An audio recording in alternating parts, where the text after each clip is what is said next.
Hey, Naomi. Hi, Nadine. How are you? I'm okay, thank you. How are you doing? Oh, yeah, I'm really, really. Well, how am I? I'm recovering still. So I'm still in my place of healing. I'm not there yet. So I'm just healing on a daily basis. So I'm only going to be coming back here every Monday rather than every week. But I just thought I'd come back in to the world and the community and just kind of connect, so I'm just calling this Connecting Mondays or something, Monday in connection, whatever it is. That sounds good. Our connection is kind of via Opera Holland Park. You were of course in the the oh my gosh, Un ballo in Maschera and Isabel. And we were also in that massive concert for Grenfell as well, and you're going to tell us a little bit more about your time there later, but it's, which will be absolutely wonderful to hear. But it's so wonderful to watch you actually, because you are always full of joy. I've never seen like a grumpy Naomi ever. I never see like, and it may happen. It may happen, but it has never happened on my watch, so it's really, really great to kind of, just to see somebody, especially when you're in an opera, you want to turn around and see the face of someone who's completely committed and there and, but still sends out that energy of joy. And I always get that from you. So thank you for being such a great colleague in every way. Yeah. So good morning, everyone. I am Nadine Benjamin and I am the intuitive Verdi soprano. I am here on still 12 weeks safe at home. Apparently my thing gets lifted a little bit on the 6th of July and I get a pause of complete safe at home on the 1st of August. So let's see, grace of God, I will be a free bird again. But I am a NLP mind coach and I'm a high performance coach as well, a certified high performance coach. I'm also a healer and I sing all over the world. So I'm a professional opera singer.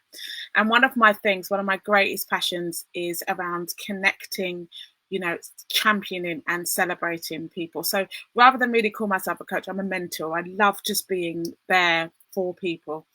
And this morning, good morning, Teresa. Lovely to see you. Lovely to see you. Sorry I missed you yesterday. Let's make sure we catch up today. So we've got the lovely, we're here to champion today is Naomi Kilby. So Naomi trained at the Royal Birmingham Conservatoire and the France Liszt Academy of Music in Budapest. In 2012, Naomi formed the company Opera Alegría, acting as producer and singer. Roles include Monica in The Medium, Aurielle Gold in Madame Herbst, the Impresario, and also Adele in Rossini's Count Ori. So Naomi sings regularly with the Opera Holland Park Inspire programme and the charity Lost Chord. Hey, lovely to have you here, Naomi. Also, as I've always said, there are still some people like myself who are completely inside. If you know them and you can reach out to them, Naomi and I, and neither of us are doctors or psychiatrists, but we're here to just send you some inspiration and some light and some connection. And as you connect with us, we'll connect with you. And so if you do know anybody, or if you are struggling and just want to pick up the phone to somebody, please do, because there are options out there for everybody. And so just reach out and connect. Hey, Hugh, lovely to see you. Hey, Linda, lovely to see you. And hey, Grania, lovely to see you too. Lovely to see you all. So tell us, when did you start singing? Because it's your profile is quite what's the word? Filled with lots of things that you do. So how did singing start for you? So when I was a kid, I went dancing on Saturday mornings, and I was never very good, but I loved it. And there was a rite of passage in my ballet school, linked with the local music festival, Hastings Musical Festival, which my dearly departed former singing teacher was a huge driving light for most of my time, kind of being a teenage performer. And when I was 10, my ballet teacher at the time went, I think you should do a song and dance. And I was just like, okay. So I did. She taught me my song. She taught me the routine. I remember nothing about it apart from I think it involved a rabbit. And I just have this really strong memory of holding a rabbit. And then, but she said that to my mom that she thought I had a nice voice and that I should maybe have singing lessons. And so we found a teacher who lived just around the corner, a lady called Aurielle Gold, who I saw for about 4 years. And then I changed to Molly Townsend, who we sadly lost just over a year ago, who nurtured me from the age of about 14 to about 21 when I went off to music college. And she kind of just inspired me continually and guided me, this kind of confused, not really sure what they were doing, apart from the fact I just loved singing and just went with it. And it's sad when we lose our teachers.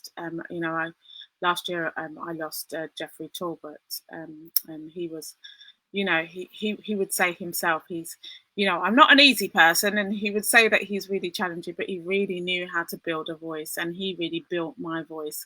And it's amazing, when you lose them, you feel like a part of you goes as well at the same time. But there's all their technique and their joys and their little, one-liners in your head that are continually going. Yeah, there's things I say when I'm teaching that I'm like, Molly said that to me when I was about 12. Which is really wonderful. It's like, it's really lovely to have that. Good morning, Jeffrey. Bobby, Jeffrey, lovely to see you. So you are a seasoned soprano at Opera Holland Park, aren't you? Because you've been there since 2009 or something. I know. 12th season or something would have been this year. Yeah. Tell us, how did that come about? Kind of by accident. So when I finished studying Budapest in 2008, I came back and was determined I was moving to London. That was it. So it took me 2 weeks. I think I had £100 left in my bank account, which was mostly spent on train fares to come up to London for job interviews. And I got a job. And then I was working at Accessorize on Regent Street, which was fine. Basically, they needed someone who knew what they were doing with children's sale. And because I'd worked for the branch in Birmingham, I went, yeah, I've done that loads. So I just got a job by chance because I had the right credentials. And anyway, kind of that's August, September, into the new year. And I remember my singing teacher at the time had been away on a cruise job, and she came back and we had lessons. She's like, right, what's happening? And I was like, oh, nothing, really struggling. It's just really hard. As we know, it's really hard. I was like, if I get an audition, I don't get it. It's really hard to get the auditions in the first place. And so she was actually doing Orpheus in the Underworld at Holland Park that summer. And she said, right, what you need to do is you need to email James and you need to ask if they're doing any late auditions, because sometimes they do. So I was just like, okay. So she gave me his email address and James didn't reply, which is more than fair. But I got an email from Kate Camilla, who was the assistant producer at the time, saying, well, we don't need any sopranos, but we do need a mezzo. And it's La Bohème and Orpheus in the Underworld. And I knew that Bohème wasn't particularly low or split for the women. I'd not done it, but I had friends who had. And I sort of said, well, I'm not a mezzo, but I'm more than happy to do that if that's useful. I'm happy to come and sing for you. I didn't hear anything for about 3 days. And then I got an email with an offer to start in 2 weeks' time. Let us know as soon as you can. So it just kind of happened like that. And then I just ran with it, and suddenly, having been working not quite but almost full time in a shop, suddenly I was in a rehearsal room every day and just filled with total joy. And I remember getting really cross when people were whinging about being tired and stuff, and I was like, but you're doing what you wanted to do, how can you be unhappy about that? So just, and then it went from there and I loved it. And I then, after the season ended, I just emailed James and also Sarah Crabtree, who was there at the time, who's now at Limbury. And I just said, I've had the most amazing time and I'd love to come and work for you again, but I am a soprano. Yeah. So because I was worried about being stuck in the wrong voice type. Yeah. And I said, could I please come and sing for you? And I did. And then they invited me back. And then the following week we did Fantastic Mr. Fox, which was a children's promenade opera. And I got to be involved in that as well as a season. And then it just kind of went from there, really. And I've been fortunate that they've asked me back every year, which has been wonderful. Oh, they're very loyal. Good morning, Tanya. Good morning, Sani. Good morning, Lena. Good morning to you all. So tell me, what is it about Opera Holland Park that you love so much? I think it's kind of, there's a sense of community. There's sort of a lack of ego. Yeah. And it's just a really, I don't know, it feels like going home every year. Yeah. You walk into the meet and greet on day one and, there's people who you saw 10 months ago and it feels like you said goodbye yesterday. I think, James is a producer who he knows everybody. He checks in with people.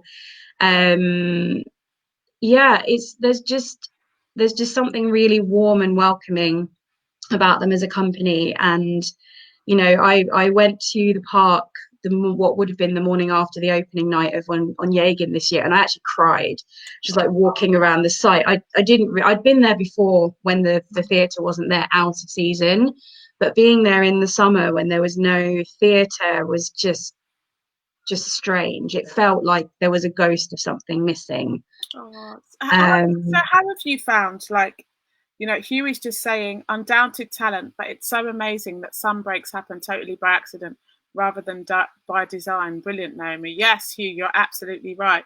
But it's because you've got to be, Naomi, if you noticed her patterning, is that she's been willing to pick up the phone, and she's been willing, when somebody directs her, to go with where she's been directed. A lot of people get information, but they don't take any action on it. So because Naomi took the action, she's then met, so thanks for that observation here. It's wonderful. So how have you found being in this time over the last kind of it's really strange. I mean, it's just, on the one hand, it's devastating. I would have finished my contract at the park Saturday just gone. And you kind of think, well, that's goodbye. For me, what it would have been was a 2-month period of working 7 days a week because of having to fit in my teaching and part-time work all around rehearsals and performances, and knowing that it's usually a period of the year where I don't catch my breath for about 2 months. And then so that's that, and it's just unbelievably sad. But then on the other hand, it's been really nice to kind of have that moment to stop, and to rest and to, I don't know, figure some stuff out. I lost my dad at the beginning of the year, and just dealing with grief has been also interesting. So I think having actually a moment to really reflect on that as well has been really useful emotionally.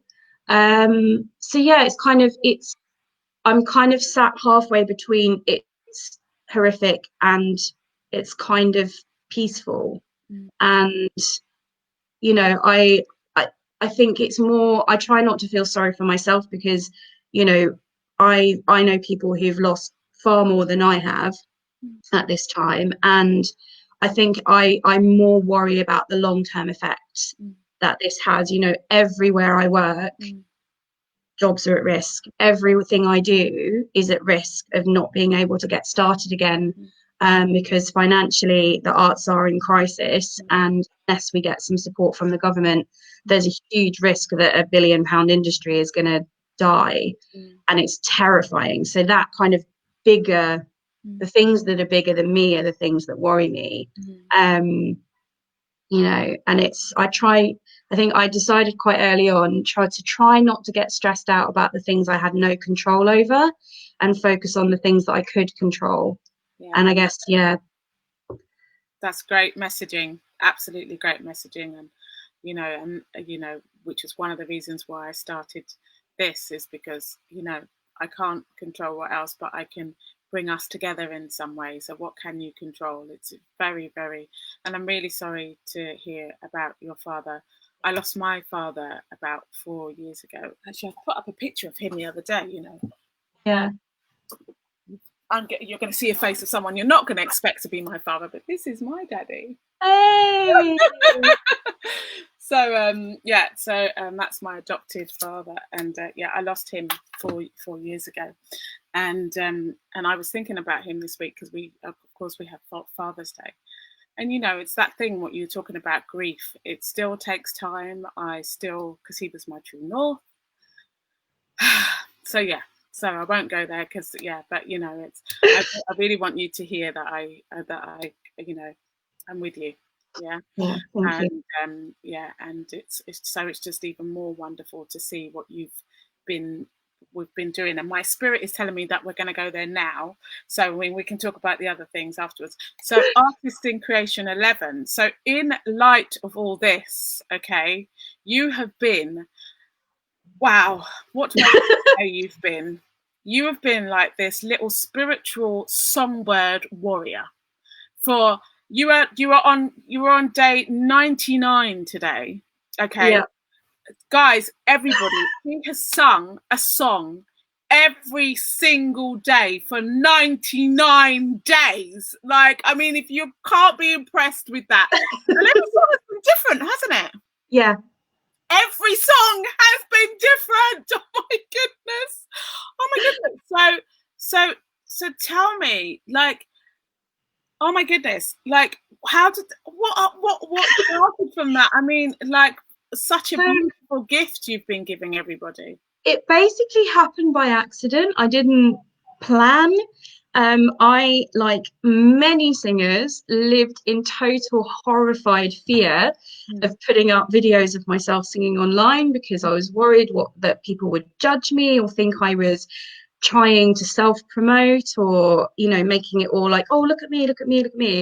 And it basically, a couple of things happened, and then I was like at day 25 and suddenly went, oh, hang on.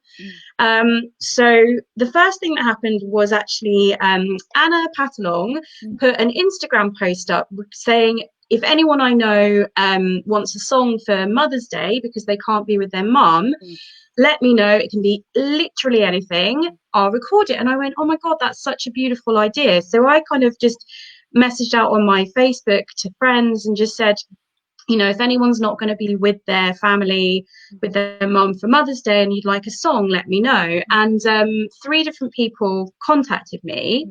And one of them asked for she said, my mum's favourite song is Pharrell's Happy. And I went, okay, sure. So I basically downloaded the kind of slightly glitchy Android version of the a cappella app and sort of managed to do like a 4-part of myself doing all the different vocal parts. I might post that as a bonus one. I'd sort of forgotten I'd done it. And it's like, it's borderline hilarious, but she really appreciated it. And it was quite fun. And then another friend who actually lives in Spain, she messaged and said, oh, my mum has hearing problems. So she struggles picking up too much audio information, but could you just sing something unaccompanied? It can literally be anything. And so I ended up singing We'll Gather Lilacs. Oh, I love that. Oh, yeah. Always sing exactly, that. Yeah, so just unaccompanied. And I sent that to her. And then I was talking to my mum about it, and my mum emailed me and went, oh, I'd really love it if you sang If I Were a Bell from Guys and Dogs. And my mum's a jazz saxophonist, so I was just like, okay, cool. So I recorded that for my mum on Mother's Day. And then about 4 people commented and was like, oh my God, can you sing this? Can you sing that? And I went, okay, cool. Yeah. So initially I was kind of doing requests, but I think the second song I did was Over the Rainbow. And that was actually on the 24th. So Mother's Day was the 23rd of March. 24th of March was when we went into lockdown. And so it was kind of, you know, that was sort of for me the peak of just, I don't know what to do. I don't know how I feel about all of this. This is just very weird. So Over the Rainbow kind of seemed to fit with my mental state of the day. A friend of my dad and my stepmom's requested Every Time We Say Goodbye. Her husband passed away a week or so before we went into lockdown. And I only met them when we were kind of planning a memorial, like the funeral. They basically organized my father's funeral because he was Muslim, so literally it was the next day. It was crazy whirlwind, and they just did everything. And I just had to kind of reply to messages with the funeral director going, yes, no, da-da-da. And they also helped us organise a kind of memorial for him at the beginning of February, so we got to know them a little bit. And his health, he'd had lots of long-running health problems. It wasn't COVID related, but he did die. And she messaged and asked me if I would sing Every Time We Say Goodbye, because I'd sung it at my dad's memorial. And so I did that for her. On what would have been my dad's birthday, my stepmom emailed me a couple of days before and asked me to sing Don McLean's Vincent song. My dad loved Vincent van Gogh. And that was actually, I think that's the only song that I did not know at all prior to recording. But it was actually kind of relatively non-triggering to sing because I didn't have an emotional connection to it. In a kind of really, like, I could connect with it, but not in a sort of really deep way because I didn't know the song.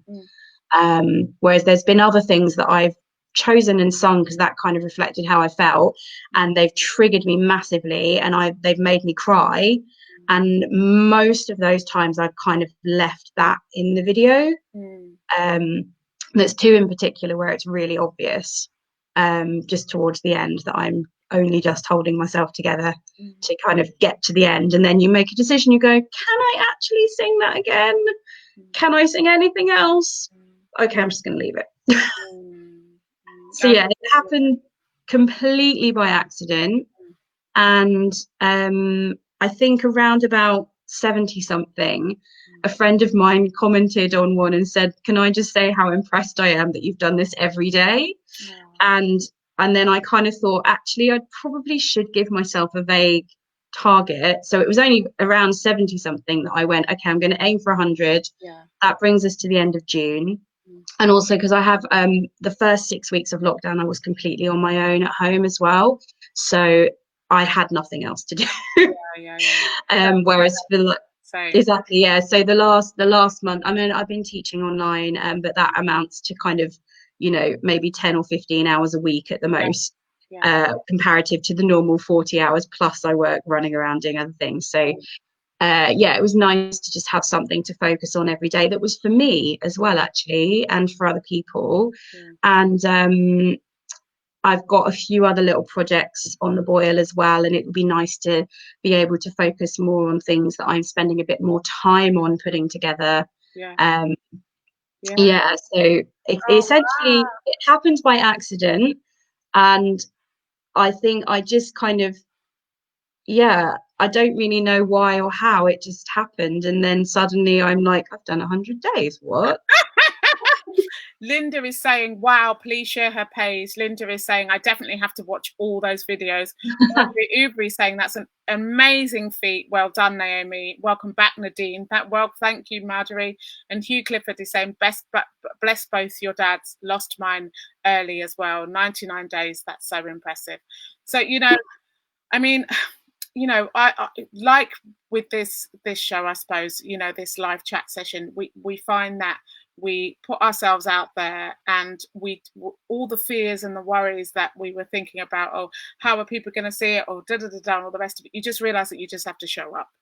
And the fact that you've continued to do that, and that generosity of heart, you know, that generosity of kind of showing up. Because when you start a process, you're not just showing up for yourself, you're actually showing up for others as well. And especially you're giving that gift as well on a daily basis, and singing some songs that people love. Naomi. Like, absolutely adore. Yeah. And you're making space for it on a daily basis. It's just been so beautiful to witness. And we'll come back to that. But like, I want everybody to tell as many people, because Naomi's 100th day is tomorrow. Yeah. And so I want as many people as there can possibly be to watch that 100th day, please. So if you can tell all your friends that Naomi is doing this, we're going to put her all her details in the chat. Where can we find you doing that? So I did create an artist page on Facebook, but kind of about over halfway into doing this. So they're actually all on my personal page, but they're all public videos. Yeah. So the hashtag is "These are a few of my favorite songs." Yeah. So if you have Instagram, they're all on my Instagram as well. Yeah. But if you search the hashtag on Facebook, then they do all show up as a kind of video player. I did check it last week, so you can find them all really easily through that. And then once I've kind of finished this, I will then go through and I'll probably put them all up on my my professional page as well. I just kind of thought I haven't quite got around to it yet. Where can we watch you doing it tomorrow, and at what time? So I usually upload them around 8 p.m. Okay. So I'd kind of like, I haven't done like a Facebook Live thing at any point, and I was kind of going, and then I thought, I might feel like massively pressured. If something you do whatever you need to do. Don't you dare feel pressure to do anything. So I'm gonna work with your formula. Exactly. Yeah, so it will be up around 8 p.m. tomorrow, which is Tuesday the 30th. We need to drive everybody there around 8 p.m. tomorrow night to make sure that they watch it and to be with you, and you could always, if after you put it out, you could always do a quick live afterwards and just say hi to everybody. Yeah, that's true. So you don't have to sing live, but you might want to say hi to everybody. Yeah, I think I record it on my phone. I re-record 3 or 4 times because I sound like an idiot in my introduction. Because I start talking, hey, this is the song I'm going to do today, and I'm talking absolute rubbish, so I'm going to do this again. I stress more about what I'm saying about it than the singing. I'm like, just do it. And then I had a singing lesson about a month ago, and I think I was talking to my teacher about it a little bit. And some of them, I kind of said, I'm thinking about doing this one. I'd like to just do some work on it. And she said something that kind of resonated with me, because I think I did hit a point where I wasn't really thinking about it. I just was like, cool, do the thing, record it, put it up. And then she said to me, you need to think about what it is you're trying to say with this song. And that kind of struck a chord with me, because I think because I'd gotten into this routine of it, I wasn't necessarily I was emotionally connecting with it completely in the moment. And I wasn't posting anything that I wasn't happy with in terms of how I sounded or things like that. And if I made a mistake, I'd obviously re-record it and things like that. But it's unedited and usually uploaded within half an hour of me recording it. But yeah, just that thing of what do you want to say? What is it about this poem, about this song? What is it that you want to convey to other people? And that made me really start thinking more about this, full body connection and emotional connection with text. So I think I've been a bit more considered, but then actually that's made me be a bit more brave about the things I've been posting over the last couple of weeks. Yeah. So Chichi is saying, Naomi, my heart goes out to you. You have naturally, hello Chichi, lovely to see you. Naomi, my heart goes out to you. You have naturally found healing through your music that you are sharing on a daily basis. Sending you a massive hug and everything good to come your way. Linda is saying, yes, can't wait to watch you, Naomi. And Chichi now is saying, no, tomorrow. So you do it live or whether you record it tomorrow. That's all up to you. You do whatever feels best for you. But some people want you to go live, and some people want you to go the other way. You do whatever way feels best for you. Okay. it's all about what makes you feel safe, because I understand that you're still in your grief and your stuff, and just do whatever you need to do that makes you feel the most comfortable, that you feel you can deliver it in the right way. So while we're on that, you run your own opera company like I do.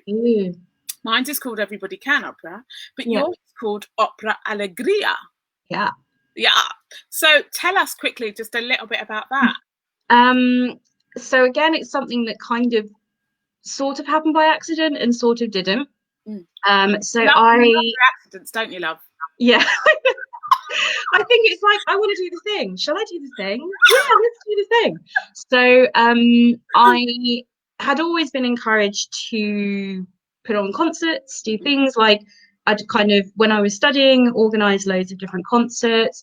I stage managed and been in opera scenes, like when everything was quite low budget. So they were like, if anyone wants to help out on this side, and I was like, yeah, cool, I'll have a go. Didn't know what I was doing. It was fun and stressful. But yeah, organizing rehearsal schedules, it's great. Yeah. I've had great directors do that for me, so I'm like, yeah. So I'm kind of like, and it kind of, so I had done a concert version of Handel's Alcina with a friend of mine, and she'd had a small company that had done some things a few years before, and so we co-put that on. We did it at in Highgate. I think, was it Highgate House? I can't remember, the one that's halfway between Archway and Highgate. And we put on this concert. We did Alcina. It was really fun. We didn't have it directed, but obviously kind of, acted it. And I had this thing in my mind about Menotti's The Medium. I loved it. I kind of came to it from having learned The Black Swan, which I actually recorded yesterday, because I was going to do something else and I wasn't feeling it. And I was flicking through books and I went, oh, I haven't done that for a very long time. I kind of got to know the whole piece. And it's just the most amazing little 1 hour melodrama. And so I was like, okay, cool. Yeah, I'd really like to do this. And my friend was a bit like, oh, but it's in copyright. We'd have to pay rights. And I kind of went, okay, well, maybe I'll find out how much that would cost. And there's a very kind of long story in terms of like how I ended up with the money to do it, which involves me getting hit by a bus and a lot of a very lengthy process, which was not fun, and I wouldn't necessarily recommend it, but essentially left me with a little lump of cash, which I sort of wanted to channel into something positive. So I basically am fortunate enough that know some incredibly talented people who were willing to give up their time, and it was kind of I cannot pay anyone anything. I'm not going to earn anything. I'm going to pay for everything to happen. And I would never expect you to rehearse when you're not free if you've got something else that you can be earning money doing. But I'd really like to do this project. And so it was just kind of this incredible group of people who just came together. And we rehearsed it was put it on in February of 2013 in a little church in the city that was a Lutheran church, and then I think they had to give it back to the C of E a couple of years later. So it's sadly used for storage now, I think. It's a beautiful church on Gresham Street, and we did 3 nights, and basically I covered all of my costs and made about £20 profit, which I put behind the bar in the pub. I bought everyone a drink, basically. But we didn't lose money. We covered everything, and it was really fun. And then Lindsay Bramley, who sang Barber in that, we kind of got talking, and she was like, I could list her talents. I know her life. And she was very interested in doing librettos. So we ended up the following year, we did a double bill of Mozart's Bastien and Bastienne with the Impresario. And Lindsay rewrote them both. So Bastien, Bastien, Shepherd, Shepherdess, and Wizard. We put them into a cafe in the city. So waitress, city boy, and a kind of, porn mag reading, smoking, greasy kind of chancer as the wizard. And then, the impresario kind of rewrote itself with barely any changes being needed, because it's essentially lampooning the entire industry of like lovingly highlighting the absurdities of working in opera companies. And it was kind of like it was Lindsay's reaction to a few different things that had been going on with some other smaller companies, like small to mid-sized companies. And it just kind of resonated, but it was a bit of a massive in-joke, but it also resonated quite well.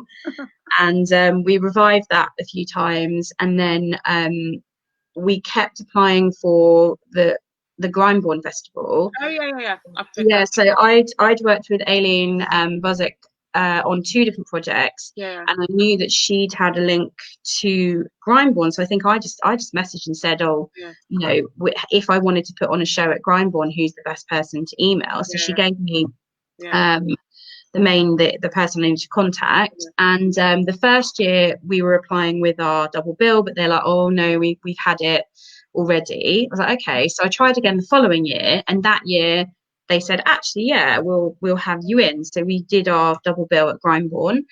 And then the following year we did Scala di Seta, so the Silken Ladder, in a pairing with Offenbach's A Husband at the Door. And we kind of ended up doing sort of a double bill of 2 one-actors, but with Lindsay's bespoke translations for the productions. And I remember doing Zaza at Holland Park and chatting with Marie Lambert, who was the director, and that was the year we were doing Scala, and she said, why are you doing it in English? Like, wouldn't it be better? And I said, well, we're doing it in such a small space, firstly.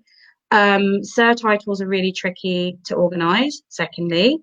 And also, by making the translation for the production so that it is then completely open, it's completely accessible, because for a lot of people who've never seen an opera, barrier 1 is language. And so by removing the element of not being able to understand specifically what's happening, you're able to open that up to people who probably wouldn't go and see an opera otherwise. And then we've been fortunate that they've had us back, and last year we did our first full-length opera, which is Contori, and we were actually due to revive it this summer. But sadly it's been kind of postponed, so we are hoping to give life to Count Ori again. Oh, brilliant.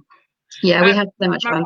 Marika's just saying, Marika, it's just saying people don't realise the expense, time, energy and effort involved in putting on concerts, performances. Amazing tenacity that you've kept them going over the years. Exactly, Marika. I mean, like yourself, Naomi, like everybody can, their first, we broke even as well, but we do pay our artists, so we have a kind of a different setup, a different model, business model to you, but we broke even, and then the next time we did it we broke even as well. So it's that thing of, but like what you're saying, making all these plans and rehearsal schedules and getting the venue and where everything's got to be and where everybody's got to be, and the casting and the costumes and just everything is such a massive deal. So I'm really interested in asking you then what do you think, because you and I are people that produce, we also sing, but we also find ways to make opera relevant. Do you think that that is the way that opera is going to go now, that even though that we don't, we're looking at the bigger companies, are more artists going to be making their own work? Because I've always done that. I love making my own work, but do you think that we're going to go more of that way? I don't know, it's hard to tell. I remember when I first started putting things together, having a chat with a mezzo, and she was saying, you know, I'll happily come along and sing at the thing somebody's organized, but she's like, I know how much work goes into it, and I'm not interested in doing that. Okay. And I was like, fair enough. And I think I always come to everybody from a complete place of honesty. I try to be extremely respectful of people's time and saying, you know, we would never expect you, you know, we will work our schedules around when people are available. You know, I don't ever come at it from a place of going, I expect you to commit 100% to this and not be doing anything else, because it's very hypocritical of me to do that, considering that, you know, I also have to work and fit other things in. So I think, just it will be interesting. I mean, I'm like vaguely aware of kind of how people are sharing stuff, obviously publicly, about how they're kind of thinking ahead. And I guess everyone's sort of at the point of holding their breath slightly at the moment, and sort of waiting for a decision from somewhere further up to be able to allow people to plan what they can do. You know, it's really difficult to say at the moment, because we're just in this big huge sway that we don't know. That said, there are companies who've been doing online stuff, kind of, again, like well-known smaller companies or mid-level companies have been producing some incredibly creative things online that I've really enjoyed watching, and, you know, experimenting with digital stuff and saying, okay, well, we can't create together, but we can still create. And, you know, I'm involved in a project that's launching on Saturday, which I'm singing a 2-minute long aria. I won't reveal what it's about yet, but that will be going out on Twitter from midday on Saturday. And you know, I've got a couple of collaborative projects on the boil as well with various people. So you know, I know what I'm trying to do, and some other friends kind of coming up with different projects. And everything's kind of, you know, there's no huge rush because we don't really have a time frame on anything. That said, can you maybe do it by like the end of next week, kind of thing. So yeah, we'll see. And I think, you know, it's interesting. So say, you know, like working at the Royal Albert Hall, for example. Yeah, because you've been at the Royal Albert Hall for 9 years or something, haven't you? Yeah, so I was a steward there for 6.5 years, and then I changed the box office towards the end of 2017. And, you know, it's really scary, to be honest. And, you know, there's this whole thing about, well, why can't you just put on digital concerts, have the thing there and do pay-per-view? And, you know, we're a receiving house. Like we're not like the kind of, you know, it's not very easy for us to organize in-house stuff because we have to hire everything in. Which costs. And you know, there was Catherine Jenkins did a VE Day release, and that was sponsored by the Mayor of London, so that was kind of covered, and it I think it kind of broke even. You know, and they're saying essentially, if we're at less than 80% capacity, no one's making any money, and promoters don't want the risk. So it's a really tricky situation to be balanced, where, you know, it's all very well saying we'll just create something that can be released digitally, but that is still expensive, and unless you're going to charge, which you could. And I'm really pleased to see actually that, so like the Royal Opera House now, they've done loads of free content, but they're now starting to put together very small scale things on a Saturday, and then they're charging £4.99. And then you have access to watch that. And it's, some of the stuff so far has been incredible. And I think, you know, that's a dip in the water of what could be potentially.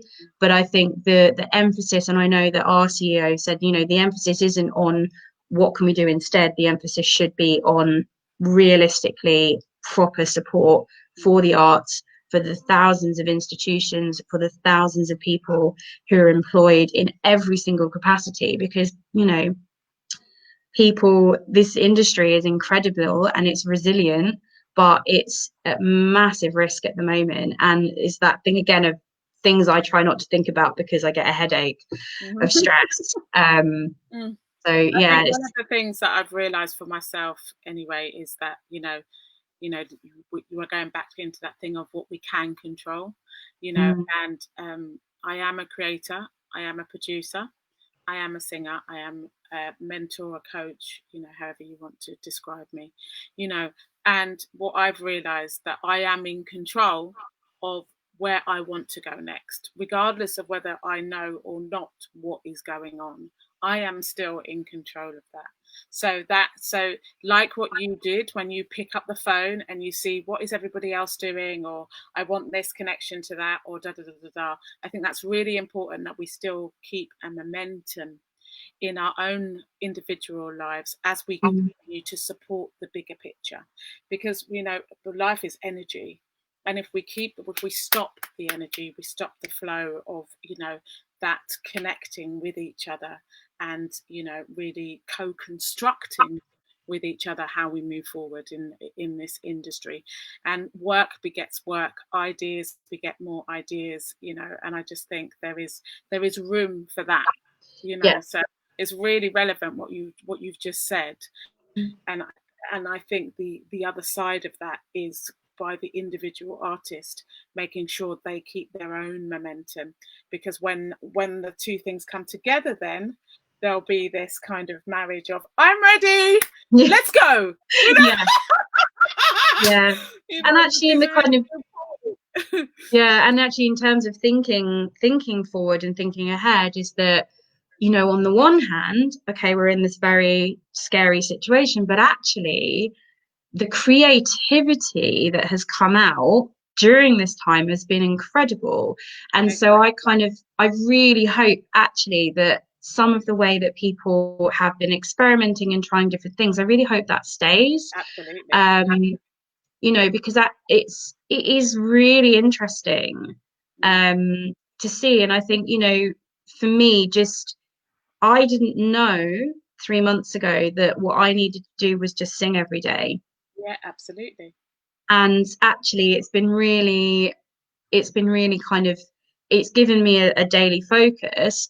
But now that I'm kind of, it's challenging. And I said, where the kind of the world is starting to reawaken, the last couple of weeks it's been very challenging to find a quiet half an hour to record, because there's building work going on during the day, and my neighbor's kids running around downstairs, and the neighbors with the window open, and you're there going, okay, it's really hot, but I need to shut all the windows and die. Like I recorded Lost Chord have been getting different musicians recording 15-20 minute little mini concerts to put on YouTube for their residents. So if you look, Lost Chord Dementia Charity, there's loads of videos so far. I did one back in May. I've got another one being released, I think, on the 13th of July. Yeah, lots of my friends have done that too. It's lovely. Yeah, and the one I just recorded that's coming out in a couple of weeks, I got so hot. I had to stop recording halfway through 3 times because I thought I was going to pass out.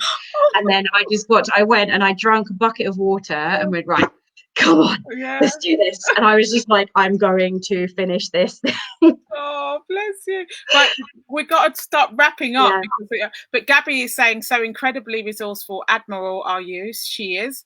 Bobby is saying, still remember the vegetables in Count Harvey, brilliant. And Monica is saying, I'm doing that. Oh, I'm doing that too. Aria. And I can see my mum's commented it's Lauderdale House where we did it. Yes, Lauderdale House. Hello, Mum. So tell us, what are your tips for staying motivated? Because you have this whole long line of thing. What is your tips for staying motivated? So I think just do it. Allow yourself to feel all of the worry and people will judge me, or people are, what's she doing? Why is she doing that?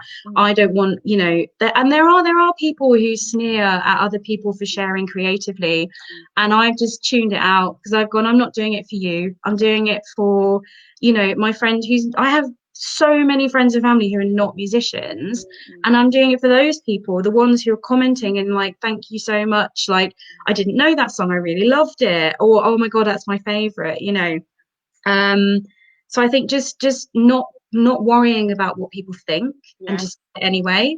I think for me, it's been a really useful way of checking in with how I feel every day. As I said, a lot of what I've chosen to sing has been driven by my emotional state. And so, you know, that's where I've sung things, and there are things that I want to sing that I can't find a track for, that I'm going to record once I've asked someone to record an accompaniment for me, because I really want to do them, but I can't find a backing track online. And so, yeah, so just kind of checking in with your emotions, sort of helping your song choice there. But also, I think I was probably very guilty of, you know, I'd maybe like do some lip trills in the shower every day and hum for 5 minutes, but actually singing every day is not something I've done probably since I was studying, which was about 12 years ago. Other than, you know, when you're rehearsing, you're singing every day, but that's not the same as checking in with yourself and practicing. And so I think actually it's gotten me to a place where just practicing for 15-20 minutes, half an hour feels natural and normal, and it feels weird to not do that. Which has been really nice. So just in terms of my own development, it's been really good to check back in on that and be reminded of the things that you actually really enjoyed from college, like, you know, sitting down and you're doing your word for word translation and really getting into and researching what it's about and where it's from and what, you know, what it was for. And yeah, just reconnecting with the kind of educational side of it as well. And it's not that I'd forgotten about those things consciously, but I think I didn't realize until I started doing it that it was something that you don't necessarily think about once you're not studying anymore. So that side of it's been really fun and really interesting as well. And learning things I didn't know about songs and arias that I really loved. So that's been quite interesting. Oh, amazing. So again, let's just tell people, where can they go? So Naomi Kilby, it's Naomi Naomi _ Kilby on Instagram, isn't it? And then what's the hashtag? The hashtag is "These are a few of my favorite songs." Okay, these are, and that's on Facebook. That's on Instagram and Facebook. So if you search that hashtag, if you type that hashtag into Google, those two things should come up. And as I said, on Facebook, you can see all of them. On Instagram, I actually one of those, it's 1 o'clock in the morning and I can't sleep, I'm bored, what shall I do? Oh, I'm just going to check. And on Instagram, if you put that in, every single video, it's not in chronological order, but every single video is there. And the same on Facebook. And then once I have some time, I will eventually put everything on my my page that I've created, and possibly on my website. I'd kind of started like cutting off my intro, so I can put them on my website without the kind of the waffle at the beginning. But I don't know, maybe that's useful. No, brilliant. And then Marjorie's saying very good advice about practicing. Hugh is just saying, thanks, ladies, for the nice information discussions this morning. Naomi, have a good 100th song. Hope to tune in. Take it easy, Hugh. So we're gonna leave everybody now, but thank you for being the first person to come back with me. I really wanted to champion you because I just felt that the work that you were doing was really important, and that sense of discipline, and that sense of perseverance and persistence and determination and motivation, and just showing up for oneself and for others. It takes that that step after step after step, and I really align with that in my coaching. So it was just really wonderful to see you replicate that in the work that you were doing. So do you have any kind of final thoughts? I don't know. I guess just allow yourself to be and feel, and if you feel like doing nothing, do nothing. If you feel like doing something, do something. And I think it's very easy at the moment to be judgmental about how people choose to live, either from what you can see visibly online or from what you see looking out your window. And I just think no one has any right to judge anybody else for any of their choices. Just worry about yourself and your choices. I guess just don't worry what other people think, and just think about yourself, not in a selfish way, but I think self-care is really important. And, you know I've often been in a place where I haven't been kind to myself.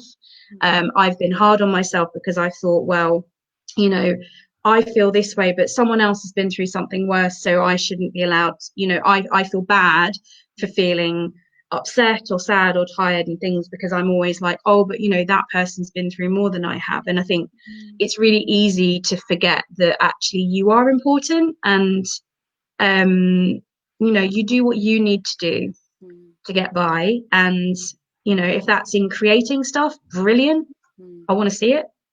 I love it. And anytime any friend has put anything of them performing, because also singing is so personal, and it's simultaneously the most incredible and the most terrifying thing, because you are putting yourself out there in a way that no other instrument does. There is literally nothing to hide behind. It's like, this is me, this is what I sound like.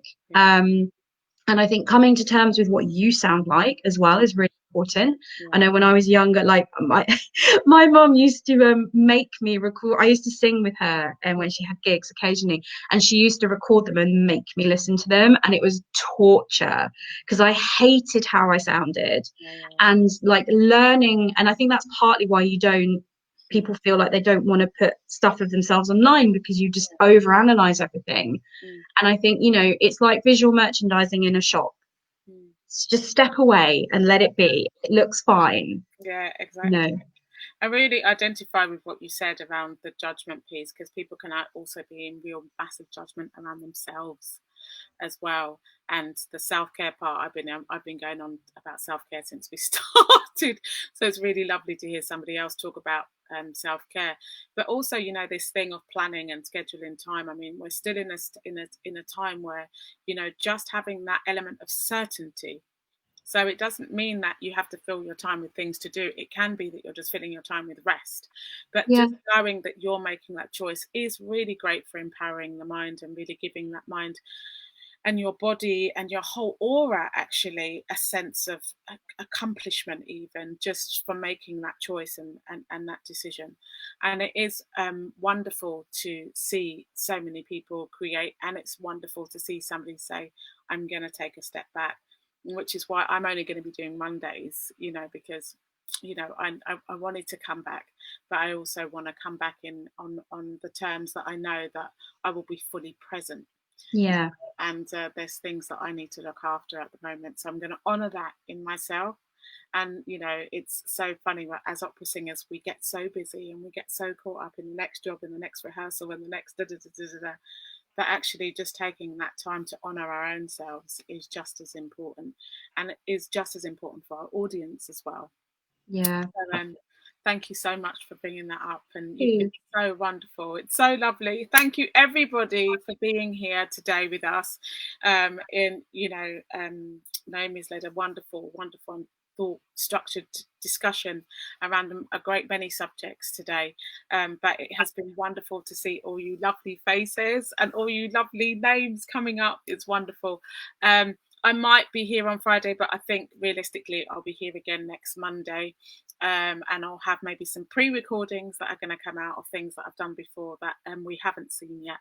So especially the one with Kamal Khan, actually, conductor Kamal Khan. So we'll see when I can put that one out. But Naomi, for now, thank you so much for being such an incredible artist and just an incredible all-round person. And thank you for sharing your truth. So much for having me.